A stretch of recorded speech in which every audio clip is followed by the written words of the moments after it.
Здравейте, приятели! Днес ще направя клип на тема какво има в чантата ми. И т.е. не дамска чанта, аз нямам дамска, ами чанта, която нося навсякъде, когато излизам със себе си. Тя ми е нещо като ежедневната чанта, всички неща, от които имам нужда, когато излизам, си ги държа вътре. И се надявам този клип да ви бъде интересен и полезен и затова ще го направя сега. И ако ви е интересен, продължавайте да гледате. Ще започна първо, че чантата ми е закупена от Хиполент и струваше някъде около 19 лева, не помня точно. И ми я подариха от майка ми и баща ми за рождения ми ден. Доста исках чанта, тя е без рамо, има дълга дръжка, която от естество може да, колкото искате да я правите дълга. Може да се сложите просто така на едното рамо, може и без рамо. Може да се носи в ръка, тук има една дръжка, ето тук.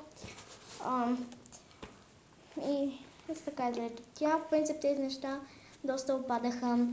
Даже панделка точно направен, който ми я подариха, падна, но я зашихме. И вътре самата чанта е доста голяма. Така изглежда в принцип самата чанта.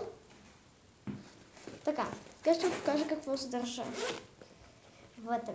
Първото нещо, което държа задължително вътре, без значение дали е зима или лято, забравя да кажа, че тази чанта я нося и когато ходя на училище и когато излизам. Първото нещо, което държа вътре, задължително е вода. Ако на улицата ми се допие, не навсякъде има чушми и не е навсякъде толкова чиста водата. Затова аз обичам да се нося от къщи в някакво шише вода за пиене, ако ожеднея, особено през следните месеци.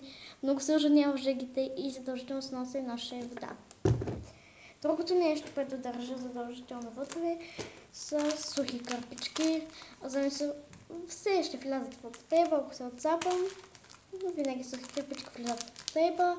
В момента няма мокри, но ако има мокри, тях нося. Вие ако имате, препоръчвам да ги носите.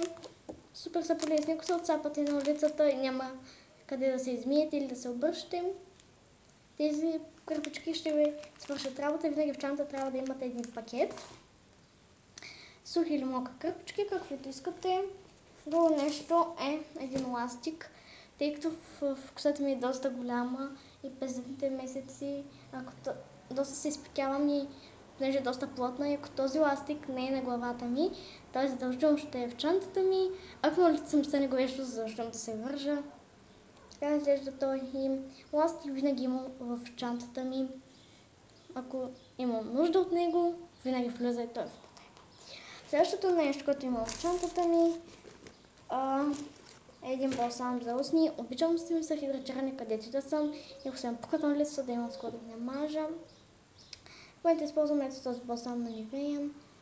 Той ми е много приятно и просто балсамът също винаги влиза в употреба, независимо дали сте на улицата. Имам нужда от този балсам и влиза в употреба. Следващото нещо, което нося в себе си, ви препоръчвам е вие да носите всички тези неща, които аз нося. Разбира се, не съм ви задължила каквото искате носете, но все пак според мен тези неща, които нося, са полезни. Един парфюм.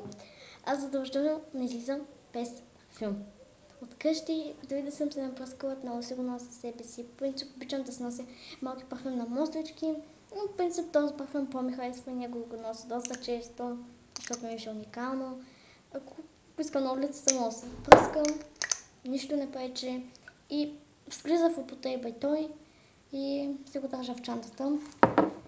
Когато ходя на училище, принцип него не го нося, само когато излизам навън. И последното нещо, от което имам голяма нужда и всеки ден според мен носим. В принцип те са на очите ми, но може би в чантата са. Това са очилата ми от Мир, което закръв, че за тях ползвам тази кисика, в която си ги купих. В принцип аз излизам, когато са ми на очите с тях, но ако няма слънце, нося кисиката, за да има къде да ги прибера, да не ги сложа директно в чантата, да се щупят.